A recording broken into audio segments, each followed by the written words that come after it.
నమస్తే. Spiritual, motivation, educational వీటికి సంబంధించి ఇంటర్వ్యూస్ ఇవ్వదలుచుకున్న వాళ్ళు కింద నంబర్ కి కాంటాక్ట్ చేయండి. నమస్తే, వెల్కమ్ టు అవర్ ఛానల్. నేను పద్మిని. ప్రస్తుతం పాటు ప్రముఖ ఆధ్యాత్మికవేత్త, న్యూమరాలజిస్ట్, లక్ష్మీ నరసింహస్వామి ఉపాసకురాలు శ్రీమతి స్రవంతి గారు మనతో పాటు ఉన్నారు. మాట్లాడదాం. నమస్తే అక్క. నమస్తే పద్మిని. అక్క, ఆర్థిక పరమైన ఇబ్బందుల్ని అధిగమించడం కోసం రకరకాల రెమెడీస్ మీరు చెప్తూనే ఉన్నారు. 520741 చేసిన మెరాకిల్స్ బహుశా అసలు అమేజింగ్ కదా. చాలా దాని రెస్పాన్స్ ఇంకా ఉంది. అట్లాగే ఇంకా చాలా రెమెడీస్, రకరకాల యంత్రాలు అవ్వచ్చు, లేకపోతే తమలపాకుల హారతి అవ్వచ్చు, ఇట్లా రకరకాలు చెప్తున్నారు. ఇంకా ఈ ఫైనాన్షియల్ ప్రాస్పెరిటీ పెంచుకోవటం కోసం అంటే ఇంకొక సెట్ ఆఫ్ ఆడియన్స్ ఉన్నారు, మాకు ఇంకా ఏంటో పని చేయలేదండి, ఇంకేమైనా చెప్పండి అని అడిగే వాళ్ళు ఉన్నారు. కాబట్టి వాళ్ళ కోసం, వాళ్ళని అడ్రస్ చేయడం కోసం ఈ రోజు ఏమైనా చెప్తారా? తప్పకుండా చెప్తాను పద్మిని. ఎందుకంటే ఆర్థిక ఇబ్బందులు అనేసరికి మనిషిని బాగా కుంగతీస్తాయి. ఎవరినన్నా అడిగినా కూడా అడిగి తీసుకొచ్చిన డబ్బు కూడా సరైన సమయానికి వాళ్ళకి ఇవ్వలేని పరిస్థితుల్లో ఒక్కొక్కసారి స్నేహాలే కాదు, బాంధవ్యాలు కూడా పాడైపోతున్నాయి. కాబట్టి అలా కాకుండా అనుకున్న టైంకి డబ్బు అందే విధంగా ఉండి, ఎక్కడ కూడా మాట పోకుండా, అలాగే మన ఫైనాన్షియల్ బర్డెన్స్ అవి తగ్గాలి అని అంటే మనకి ఆదాయం ఒకటి పెరగాలి. ఇప్పుడు చూస్తే ఖర్చులు పెరుగుతున్నాయి కానీ ఆదాయం మాత్రం అలానే ఉంది. ఎగ్జాక్ట్లీ, అవునా కదా? అలా మనం అలాంటి ప్రాస్పెరిటీ అనేది ఉండాలి అనేది అనుకుంటే గనక ప్రతిదీ ఏదో ఇవాళ చాలా అబండెన్స్ వచ్చేస్తుంది అని కాదు. అబండెన్స్ చాలా ఉన్నా ఒకేసారి రావడం కాదు, ఒక్కొక్క మెట్టు ఎక్కుతూ వెళ్ళాలి. మనం ఎంత హ్యాండిల్ చేయగలమో ఈశ్వరుడు తెలుసు, అంతే ఇస్తాడు కదా. హ్యాండిల్ చేయగలిగిందే ఇస్తారు. అయితే ఏంటంటే చాలా ఎక్కువగా రావాలని కోరుకోవడము, లేకపోతే ఈజీ మనీ రావాలని కోరుకోవడము కాకుండా, మనం కష్టపడుతున్నాం, సరే ఒక 100 మార్క్స్ కి ఎగ్జామ్ రాస్తున్నాం, 70K రాసాం, ఏదో దయదేల్చో 85 అన్న డిస్టింక్షన్ లో పాస్ చేయమని కోరుకోవడంలో తప్పులేదు, అవునా కాదు? అంతేగాని గుడ్డి సున్నాలు రాసి ఎగ్జామే రాయకుండా పాస్ అయిపోవాలంటే కష్టం. కొన్ని చెప్పేవి వింటూ ఉంటే నాకు అలానే అనిపిస్తుంది. ఎగ్జామే రాయలేదు కానీ డిస్టింక్షన్ లో పాస్ అవ్వాలి అన్న రీతిలో రెమెడీస్ ని వింటూ ఉంటే ఒక రకమైన అది హాస్యాస్పదం 100%. కానీ అమాయకులు వాళ్ళు ఖచ్చితంగా వాళ్ళు మోసపోతున్నారనే చెప్పాలి. అంటే ఇదేదో దొరుకుతుంది, డబ్బులు దొరుకుతాయి మీకు, లేకపోతే ఇప్పటికిప్పుడు మీ బ్యాంకుల్లో ఇన్ని ఎలా వస్తాయండి కోట్లు. చాలా సందర్భాల్లో నేను బాధపడేది ఏంటి అంటే, మేము ఈ పూజ చేయించుకుంటే మాకు ధనం వచ్చేస్తుంది అని అన్నారు, అప్పులు తీరిపోతాయి అన్నారు అని అప్పు చేసి మేము ఆ పూజ చేయించుకున్నాం. మనం ఇలాంటివి చెప్తూ ఉంటే బాధ అనిపిస్తుంది. లేదు అంటే గనక ఎక్స్ప్లాయిట్ చేయడం లేడీస్. ఈ మధ్య అయితే నేను ఎన్ని వింటున్నాను, అసలు పొరపాటు కూడా అలాంటి వాటి జోలికి వెళ్ళకండి. ఎందుకు అంటే అసలు ధర్మం మీదే మనకి నమ్మకం పోయే విధంగా అట్లాంటివి చేయొద్దు. ఇంట్లోనే కూర్చొని మనం చేసుకోవడానికి భగవంతుడికి ఒక రూమ్ కేటాయించండి, ఒక పూజ రూమ్ పెట్టుకోండి, ఒక దేవుడి కంటూ ఒక ప్లేస్ పెట్టుకోండి అని పెద్దవాళ్ళు ఎందుకు చెప్పారు? భగవంతుడిని ఇంట్లో ముందు నువ్వు పూజించు, తర్వాత ఎక్కడికి వెళ్ళి పూజలు చేయించుకున్నాం అనేది తర్వాత. ముందు నీ ఇంట్లో దీపారాధన చెయ్యి అని అంటే, ఏదైతే మన కర్మ పరిపక్వం అవ్వాలో ఆ దీపం వల్ల మన పరిపక్వం అయిపోతుంది కాబట్టి అవి చెప్పారు. లేకపోతే భగవంతుడు మనం దీపం వెలిగిస్తేనే ఆయనకి వెలుగు ఉండదని కాదు కదా. కాబట్టి అలాంటి దాంట్లోనే మనం ఇంకా కొంచెం మేనిఫెస్టేషన్స్, ఎవరైతే కూర్చొని పూజ కూడా చేసుకోలేని పరిస్థితుల్లో బాధగా ఉందనుకో, దేవుడి దగ్గర కూర్చొని ఈ స్తోత్రం చదువను, లేకపోతే ఇంతసేపు పూజ చేయమను అంటే 1 రోజు 2 రోజులు చేస్తారు, 3వ రోజు నుంచి మళ్ళీ నిరాశ నిస్పృహలతో ఉండిపోతుంది. అసలు మనసు సహకరించదు. ఇంకా సహకరించని పూజ ఎలాగా?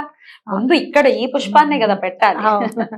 కాబట్టి మనం ఏం చేద్దాము అని ఏం చెప్తాను అంటే, నేను స్వస్తిక్ సింబల్ తోనే ఇంకొంచెం ముందుకొచ్చి ఆ స్వస్తిక్ సింబల్ ని ఇంకొంచెం ఎన్హాన్స్ చేసుకుంటూ వెళ్ళి దాన్ని మనం వసుధా సింబల్ అని చెప్పి మనకి రేఖీ మాస్టర్స్ తయారు చేశారు. పేరెంత అందంగా ఉందో, వసుధ.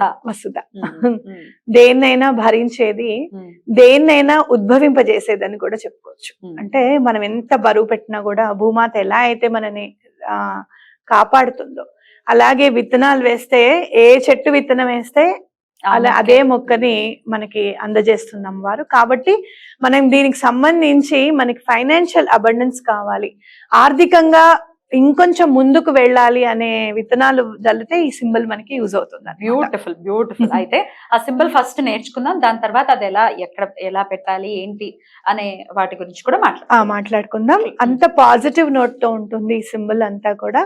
ప్రతిదీ right side clock wise direction లో తిరుగుతూ ఉంటుంది అనమాట. అది కొంచెం స్పైరల్స్ లాగా కూడా ఉంటాయి. చోకురేలు అంటాం మనం వాటిని. అవన్నీ కూడా నేను చెప్తాను. అంటే సింబల్ వేసేటప్పుడే పాజిటివిటీ నిండుతుంది అనమాట.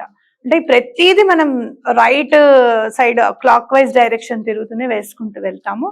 సో ఆ సింబల్ ఎట్లా వేయాలో నేను చెప్తాను. అది క్లోజ్ లో చూద్దాం. Close please. ఇప్పుడు నేను ఎట్లా వేస్తున్నాను సింబల్ అనేది చూడండి. మనం ఒకసారి స్వస్తిక్ సింబల్ ఎలా వేసుకున్నామో ఎలా వేసుకోవాలో చెప్పాను. దానికి కొంచెం భిన్నంగా ఉంటుంది ఇది. భిన్నంగా అంటే మనం అది మామూలుగా స్వస్తిక్ సింబల్ వేసుకోవాలి అనుకున్నప్పుడు ఒక రూల్ ఉంటుంది. ఇదే కాదు, మనం అది వీడియో చూస్తే అర్థమవుతుంది. స్వస్తిక్ సింబల్ వేరేగా వేస్తాం. ఇది ఇలా కాదు వేసేది. ఇది ఇలా వేసుకున్నాం. వేసుకున్న తర్వాత దీన్ని తీసుకొని వచ్చి ఇక్కడ అటాచ్ చేస్తాం ఇట్లా. ఓకే, మళ్ళీ దీన్ని తీసుకొని వచ్చి ఇట్లా అటాచ్ చేస్తాము. మళ్ళీ ఇట్లా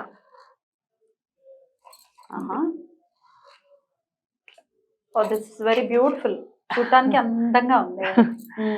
తర్వాత ఈ స్పైరల్స్ అనేవి ఏముంటాయో దీని లోపల ఇట్లా క్లాక్ వైజ్ డైరెక్షన్ లో వేసుకోవాలన్నమాట.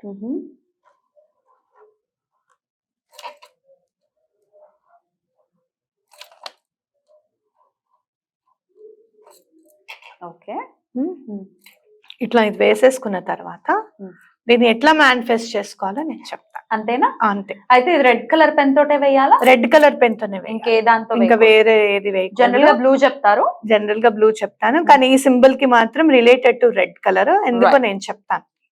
రైట్. వేసేసుకున్నాక చాలా చాలా క్యూట్ గా అనిపిస్తుంది.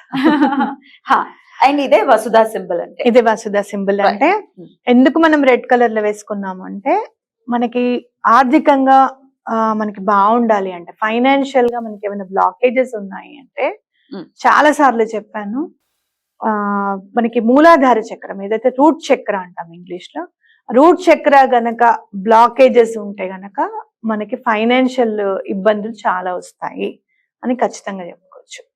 అలాగే ఆజ్ఞా చక్రం కూడా, అలాగే మూలాధార చక్రం అని చెప్పి ఇందాక చెప్పుకున్నాం కదా.